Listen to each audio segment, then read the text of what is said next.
పూర్ణమై సంపూర్ణమైన నీ దివ్య చిత్తమే నీవు నన్ను నడిపే నూతనమైన జీవ మార్గము.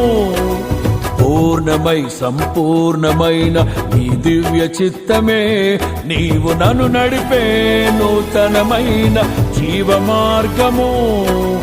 ఇహమందు పరమందు ఆశ్రయమైన వాడవు, ఇన్నాళ్ళు క్షణమైన నన్ను మరువని యేసయ్యా.